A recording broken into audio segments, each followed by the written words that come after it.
السلام عليكم، اهلا بيكم في مطبخ ريتال للاكلات الشهيه. النهارده احنا هنعمل الحمام المحشي بطريقه روعه جدا، بطريقه المطاعم. مش هتفرقيه، بل هيطلع انضف واحسن مليون مره. بجد الطريقه اول مره هتشوفيها وهتعجبك الطريقه جدا. لو عجبكم الفيديو ما تنسوناش في الشير واللايك والاشتراك في القناه علشان يوصل لكم كل جديد.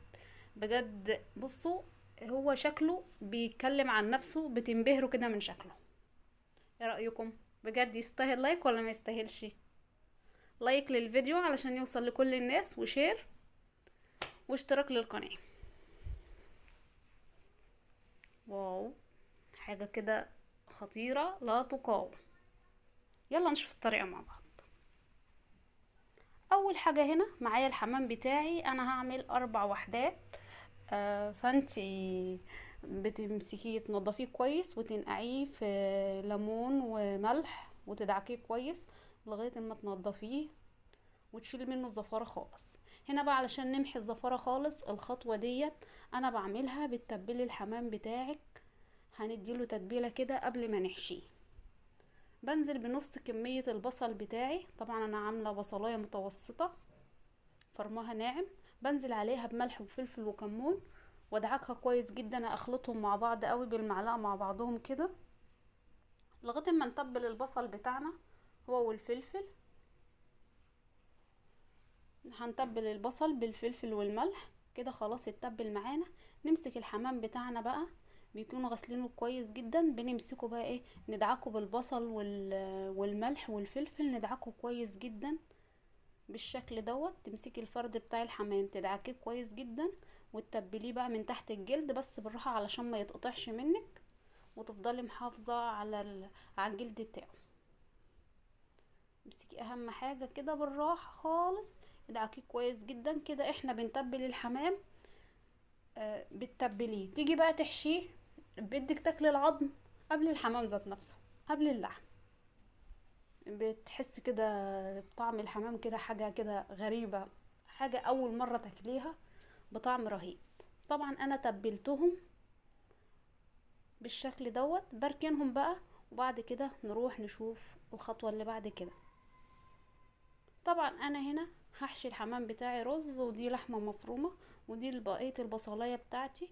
لكل حمامية باخد ايه يعني، شويه قد الكف كده في ايديا لكل حمامية، علشان ما تهلكيش رز كتير.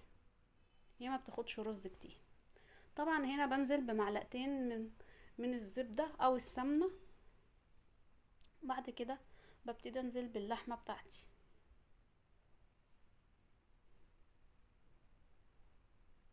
هنزل باللحمه المفرومه بتاعتي، اديها تشويحه كده خفيفه.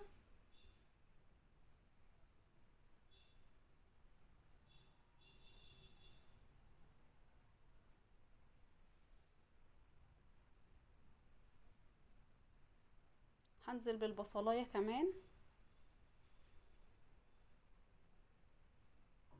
بالشكل دوت. بقلب البصلايه مع اللحمه المفرومه بتاعتي، اديهم تشويحه مع بعضهم كده. بعد كده بقى ايه، بنزل بالرز بتاعي.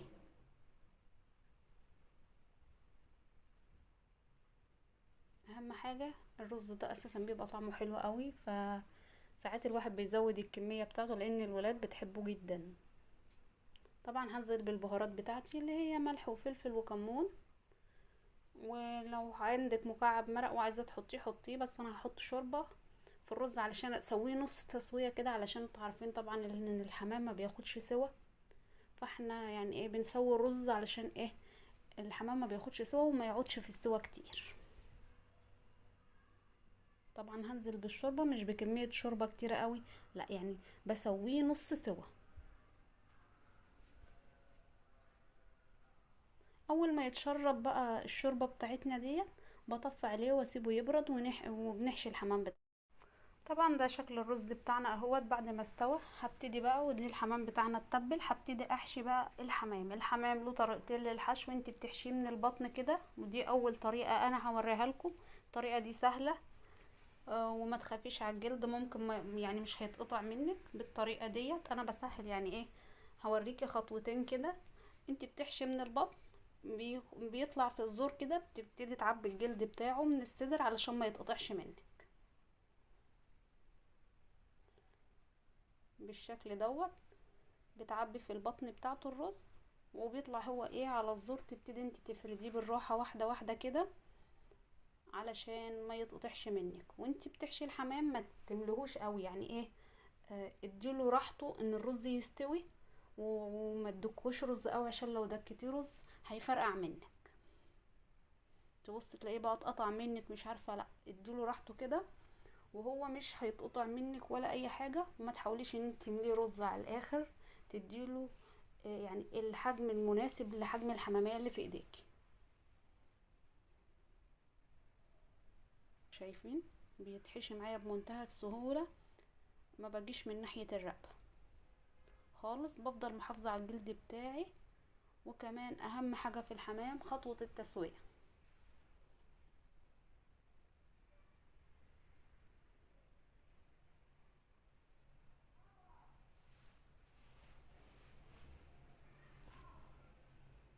بالشكل دوت يعتبر هي كده خلصت معايا بقى. هبتدي اظبطها بس. واهم حاجه وانتي بتحطيه في الحله تبقي منضفاه من الرز، علشان ايه، لو حابه ان انت تستفادي من الشوربه. لان بجد التتبيله بتاعت الحمام دي بتديكي شوربه يعني روعه. ما بتصدقيش ان دي شوربه حمام اساسا، وتلاقي الشوربه كده ايه، حلوه دسمه. خلاص، دي وحده القونص بتاعتي اهي، او القناصه. بسد بيها مكان الرز علشان الرز ما يخرجش.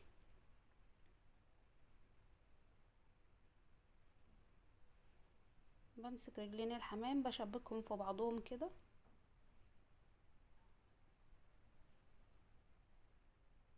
بالشكل دوت. امسح الحمامة كويس جدا واتني الجناح بتاعها لورا كده.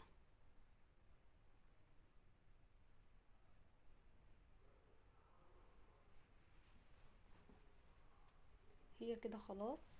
بفرد الرز كويس جدا بحيث ان ما يبقاش فيه حتة فيها وحتة ما فيهاش. ودي تاني بقى ايه، طريقة ان انت تحشي الحمام، تحشيه من الزور. بس ده بقى طبعا يعني عايزة تاخدي بالك علشان ممكن ان هي تتقطع منك.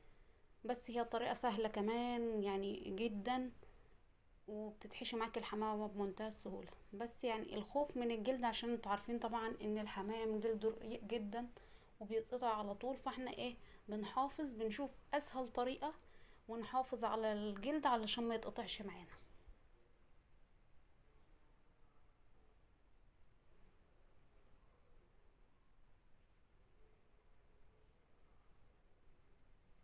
هياخد كمان شوية اهو، شايفين بيتعبى معانا بمنتهى السهولة.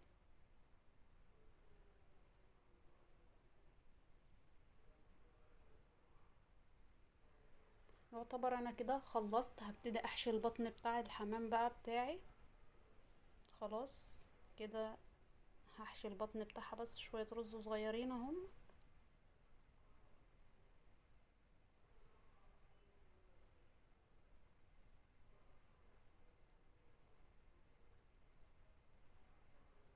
بالشكل دوت. يعتبر انا كده خلصت.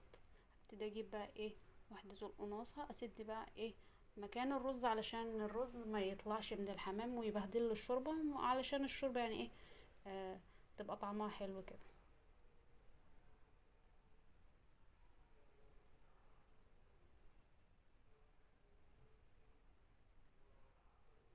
كده شبك الرجلين في بعض.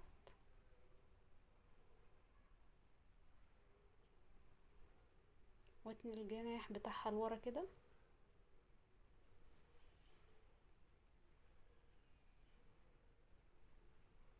بالشكل دوت. هبتدي بقى اجيب السكينة واعمل فتحة في الظهر بحيث ايه ان الشوربة تدخل جوه الرز كده، ايه الرز يستوي بتاعي. هنا طبعا بعد ما ايه خلصنا الحمام بتاعنا هنبتدي نسقطه بقى في الشوربة بتاعتنا. الشوربة بتحط فيها بصل وفلفل اسمر وشوربة ماجي. وبصي، اهم حاجة بس وانتي بتحطي الحمام، ودي اهم خطوة، ما تحطيش الحمام على وشه، لا حطي الحمام على ظهره. علشان طبعا عارفين ان الجلد بتاع الصدر بيبقى رقيق، فلو حطيتيه على صدره الجلد هينفجر منك. بجد فردة الحمام هتنفجر منك، انما على الظهر هنا مش هتنفجر. هنا بقى بتسيبيها يا دوبك يغلي غلوتين خفيفة كده، زي ما انت شفتوا كده غلي معانا اهوت. هنبتدي نوطي عليه النار بقى خالص ونسيبه يستوي معانا. اول ما ده شكله كده بعد ما استوى اهو، شايفين طلع معانا الحمام بتاعنا، مفيش حاجة فيه فرقعت ولا اي حاجة، وطلع معانا زي ما حطيناهم 4 طلعوا ال4 زي ما انتوا شايفين كده. بسم الله ما شاء الله، ولا انفجر منهم اي حاجة. هنا بقى وجينا لخطوة التحمير، اللي هي اللي احنا بنشوفها الحمام بتاعهم بيطلع ذهبي والحمام بتاعنا ما بيطلعش كده. لا، هنا بقى خطوة التحمير عايزاه يطلع معاكي اللون الحلو اللي انت بتشوفيه في المحلات. هنا بيحمروا بتحطي معلقتين من السمنة علشان تاخدي اللون الحلو، اللون الذهبي. واول ما بتنزلي بالحمام ما بتنزليش بالظهر، بتنزلي بالبطن على طول، بالصدر بالشكل دوت. من وقت للتاني بقى بتقلبيه ولغايه ما تشوفي اللون المناسب اللي انت محتاجاه، تاخدي اللون وبتقلبيه من الجنب ده للجنب ده